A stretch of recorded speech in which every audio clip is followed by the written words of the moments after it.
The college football playoff quarterfinals are officially in the books, and we have a lot to recap. Over the next few days, we will be breaking down the playoff semifinal matchups, Ohio State versus Texas, Penn State versus Notre Dame, both those games determining who will face off in the national championship. But today, we wanted to break down what we saw in those four quarterfinal matchups, what we saw, how we got to this point, what it might mean for these upcoming semifinal matchups that will begin on Thursday. So welcome back to the Gridiron Expert, guys. So glad you could join us today again to recap what was a very interesting last few days in the world of college football. As always, please continue to like, comment, subscribe, share our videos, and check out everything down in the description below. That includes our website, thegridironexpert.com, home of our expert picks, home to our holiday special where we're hitting over 60% of our bets in the bowl season right now. We're killing it in the NFL slate as well, over 61% on the season for NFL. So if you want to win big with us, this is the place for you. You want to get those picks for an extremely low price, cheaper than anybody else in the country? This is the place for you. Again, the link for that down in the description below. So let's go ahead and we'll start on New Year's Eve. We're going in order of the games here. We'll start with the Penn State-Boise State game, where, I'm not going to toot our own horn or anything, but we called that game to a T. And I think a lot of people probably did the same, right? We sat down about a little over a week ago, predicted this game right here on the channel, and said Penn State will win this game by at least 10 points. They will win this game by double digits, and they will hold Ashton Jeanty, who had rushed for at least 127 yards in every game he had played this year. They would hold him to under 127 yards. He would not break the all-time rushing record, and that is exactly what happened. Penn State won by 17 points, 31-14, held Ashton Jeanty to just 104 yards on the day. And give Jeanty a lot of credit. He was the workhorse in that game. He eclipsed 100 yards against one of the best rushing defenses in the country, but ultimately could not get to the ultimate goal, which was not just the record, but also a win. This was an interesting game, too. Penn State kept Boise State in it for a little while. The Broncos were only down by 3 about midway through the third quarter, but then the Penn State defense really stiffened up after that, really came to play after that. Didn't allow the Broncos to score again. Their offense woke up, got a couple late touchdowns, took care of business. I'm going to give Penn State secondary a lot of credit here. Forced 3 interceptions in their opening round game against SMU, forced 3 more against Boise State. So this second, not only is their rushing defense really, really good, but their secondary is coming to play. They're creating pressure on the quarterback. They're forcing them into mistakes. And that's going to be really interesting to see how that translates into their game against Notre Dame, which will be, in my opinion, a relatively low-scoring defensive battle between two of the best defenses in the country. But the Nittany Lions still have a lot to clean up. Despite forcing 3 interceptions, they allowed over 300 passing yards. And if Boise State hadn't shot themselves in the foot so many times, they probably win this game, right? They lost by 17 points, but they missed 2 field goals, and 3 of their 4 turnovers that the Broncos committed came in Penn State territory. So even if you take those 3 turnovers in Penn State territory plus 2 other missed field goals, that's 15 points. If you just gave them field goals, they only lose by 2. You give the 2 missed field goals in and you get a couple touchdowns, they win the game. So this was a game that Penn State deserved to win and were pretty much in control of from the start to finish. But, Boise State doesn't make as many mistakes as they do. Maybe they win this game, or maybe Penn State sweating it out a little bit more in the fourth quarter. Regardless, James Franklin getting over the hump, finally winning the big game. He's got the Nittany Lions 1 win away from the national championship. Over to the Peach Bowl. It was interesting, right? This is the Texas-Arizona State game is exactly why in the world of college football you should assume nothing. You should never assume anything in the world of college football because of what we saw in Atlanta. This was a game that I think a lot of us thought would be the blowout of the 4 playoff games. If there was going to be one game that was going to be a blowout and kind of a runaway, it was probably going to be Texas over Arizona State, maybe the Penn State over Boise State game. But, the Longhorns coming into this game, nearly 2 touchdown favorites. Arizona State deserved to win the Big 12. They've been an amazing story this year, but a lot of us didn't believe they had what it was going to take to beat Texas. And yet, it looked like that was going to be the case, right? It looked like Texas was going to run away with this game. Jumped out to a 14-3 lead less than 8 minutes into the game. They were up 17-3 at halftime. They were up 24-8 with just a little over 10 minutes left in the game. They got that touchdown. Arizona State got the safety, made it interesting. But I said 24-8.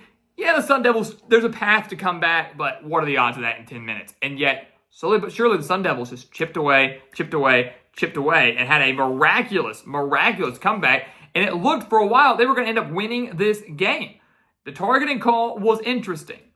The fact that the targeting was not called was very, very interesting. It's kind of a large debate in the world of college football. Should it have been targeting? Should it not have been targeting? In my honest opinion, here's the thing. No one knows what the heck targeting is, and I truly believe the officials call targeting when they want to. They don't want to call targeting when the game's on the line. They don't want to call it if it's going to eject one of the best players. They don't want to call it. No one knows what targeting is. If you watch college football, if you watched every game of college football this year, one definition goes this way, one definition goes the other way. No one knows what it is. Just like in the NFL, no one knew what a catch was for like 10 years. And honestly, we probably still don't know what a catch is.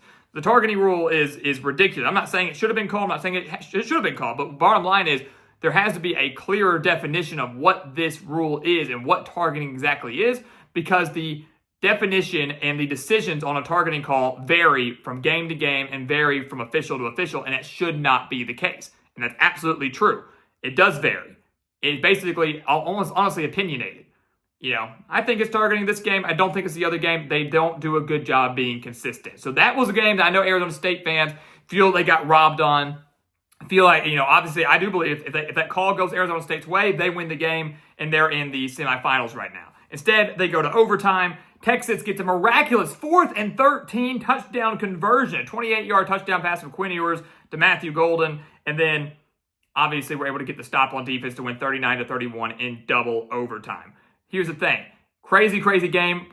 Arguably the best playoff game that we saw, not just in the quarterfinals, but so far this year. Texas, like Penn State, has a lot of work to do.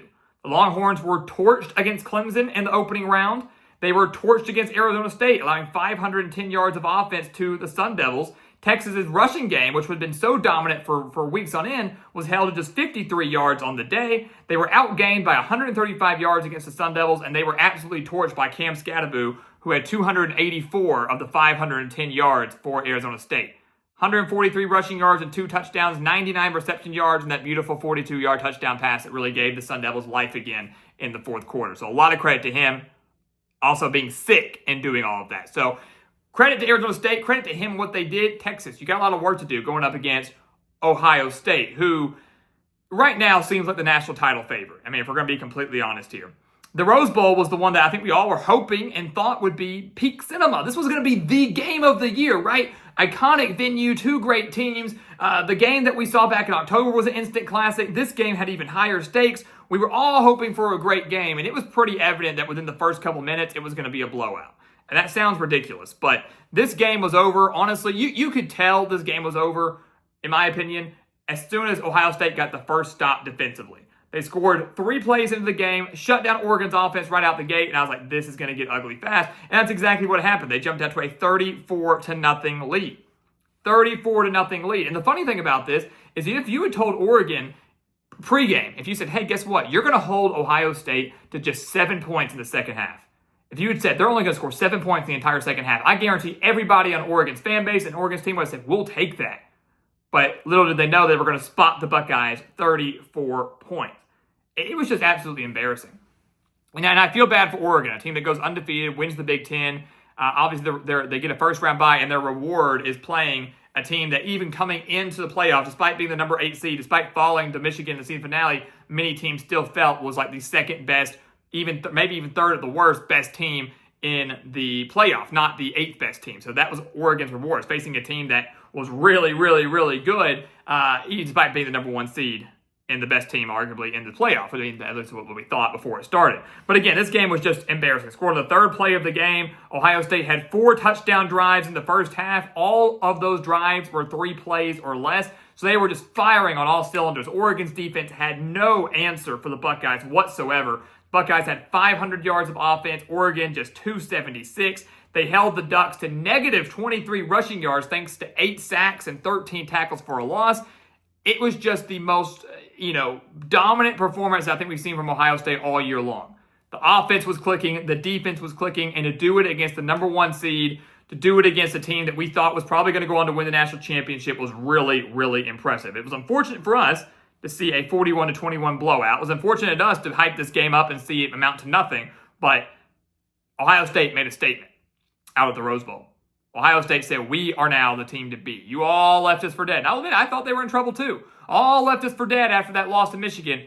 Now we are more than likely going to be national champions. Unless Texas or if they beat Texas, Penn State or Notre Dame can find a way to slow them down. We'll have predictions on that later on. And then finally, the Sugar Bowl.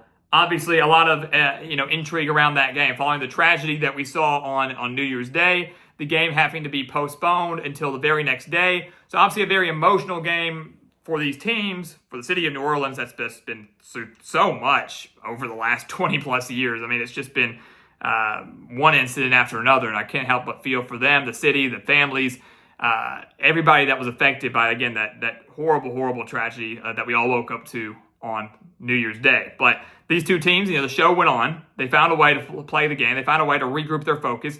And the bottom line is, with this Sugar Bowl where Notre Dame beat Georgia 23-10, this was a simple game of just Georgia and Kirby Smart being outcoached. You can blame the fact that it was Gunnar Stockton's first start. You can blame the fact that Parker Jones interfered with the ref, whatever. Neither of those things determined the outcome of this game.